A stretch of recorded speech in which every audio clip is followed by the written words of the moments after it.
Hello students. Today we will discuss Robert Browning's poem My Last Duchess. In the previous class we discussed about the poem. Today we will discuss in detail. Robert Browning's inspiration for My Last Duchess came from the Duke and Duchess Ferrara. The Duchess died under very suspicious circumstances. She was married at 14 and dead by 17. Browning uses these suspicious circumstances as inspiration for a poem which dives deep into the mind of a powerful duke who wishes to control his wife in every aspect of her life, including her feelings. Browning, of the Victorian age, wrote real life poetry that reflected upon some of the darkest aspects of Victorian life. One of those aspects, of course, being the treatment of wives by their husband. Everyone is familiar with Henry VIII and his many wives, whom he accused and executed when he tired of him. Robert Browning reveals that this mentality was widespread during this time. Wives were viewed as disposable, and their husband would often accuse them to do away with them when they desired to marry someone else. The life of a Victorian wife was a perilous one. That's my last duchess, painted on the wall, looking as if she were alive, I call that piece a wonder. Now Fra Pangloss hands work busily a day, and there she stands. Will't please you sit and look at her, I said. Fra Pangloss by design, for never read strangers like you that pictured countenance, the depth and passion of its earnest glance, but to myself they turn, since none puts by the curtain I have drawn for you. But I, and seemed as they would ask me if they durst, how such a glance came there, so not the first are you to turn and ask thus, sir? It was not her husband's presence only. Call that spot of joy into the Duchess' cheek, perhaps. My Last Duchess opens up with the speaker asking a listener if he would please sit down and look at the portrait of his last Duchess. This makes the reader wonder why this Duchess is no longer his present Duchess. He doesn't reveal whether she is deceased or put away in a convent somewhere. He asks his listener to sit and look at the life-size painting of her. He reveals that this painting is behind a curtain and that no one but he is allowed to draw the curtain to view the painting or to show it to anyone. This is very suspicious behavior. The reader can immediately sense that the Duke is controlling. The question that still remains unanswered is, why is this? His last Duchess, the Duke describes the look on the Duchess' face, and that she had a joyous look, an earnest glance. He knows that 'twas was not her husband's presence only, called that spot of joy into the Duchess' cheek. This is a curious thing to say. Why would he expect that his presence alone and nothing else would bring joy to her face? He doesn't answer that question, but the fact that he knows this gives a little bit of insight into why he was the only one who was allowed to open the curtain. All along, he wanted to be only one who would bring a look of joy to his Duchess' face.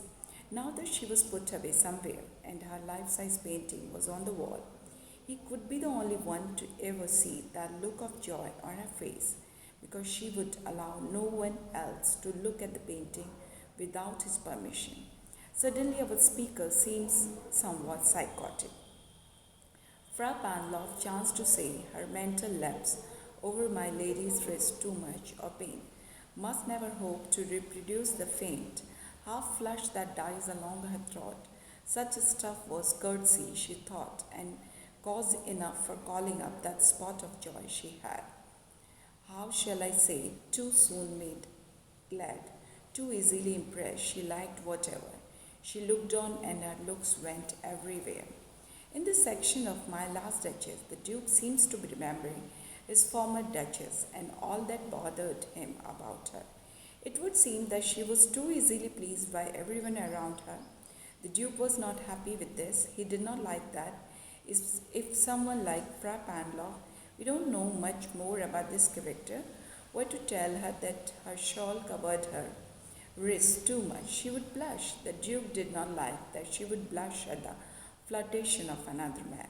He didn't like that the things which he called common courtesy would call up that spot of joy which she seemed to always have on her face. The Duke accuses her of having a heart that was too soon made glad and too easily impressed. He was annoyed that she liked everything that she looked at. This man seems more and more psychotic and controlling as my last Duchess goes on. It would seem that he put away his Duchess because he could not control her feelings. He wanted to be the only one to bring her joy and make her blush. So it was all one, my favor at her breast, the dropping of the daylight in the west, the bow of the jewelry some officious fool broke in the orchard. For her, the white mule she rode with round the terrace, all in age would draw from her alike the approving speech, or blush at least. She thanked man good, but thanked somehow, I know not how, as if she ranked my gift of a 900 years old name with anybody gift who would stoop to blame this sort of trifling. In these lines of My Last Duchess, Duke continues to explain all of the flaws in the Duchess' character. He says that she values her white mule, a branch of cherries, a sunset as much as she values a piece of jewelry that he had given her. He is irritated that she doesn't seem to see the value in what he gives to her, or that she seems to value the simple pleasure of life as much as she values his expensive gifts to her. Also seems irritated that she doesn't seem to understand the importance of his place in life. By marrying her, he had given her a 900-old name. This reveals that his family had been around for a very long time, and thus he gave her a well-known and prestigious name in marrying her. She did not seem to be any more thankful for this than she was thankful to watch the sunset. This irritated the Duke so much that he was not even willing to stoop to her level to discuss it with her. He thinks it would be trifling to do so.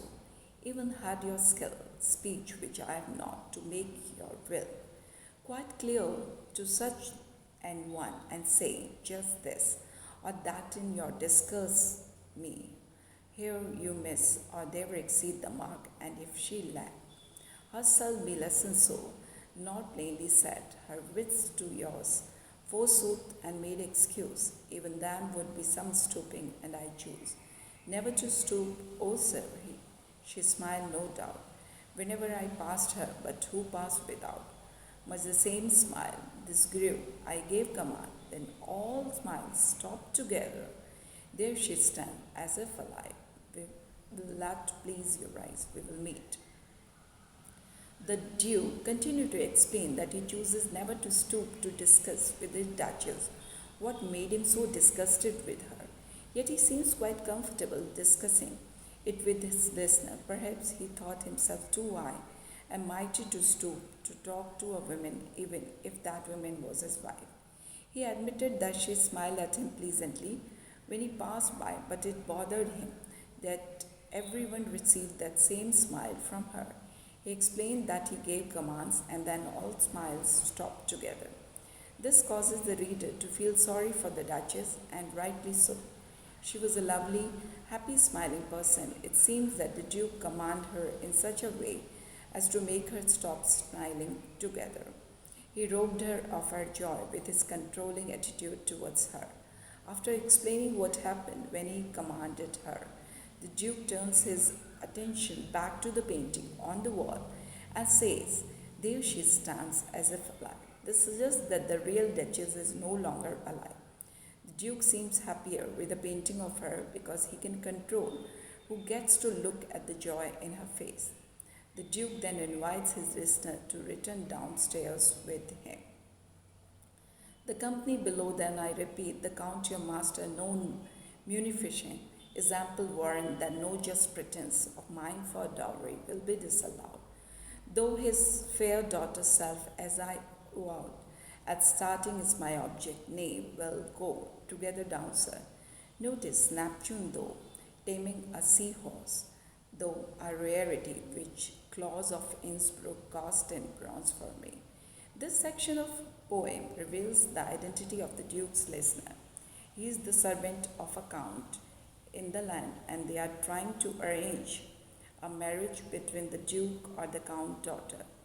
The Duke says that his fair daughter is his object. He brings the man back downstairs with him.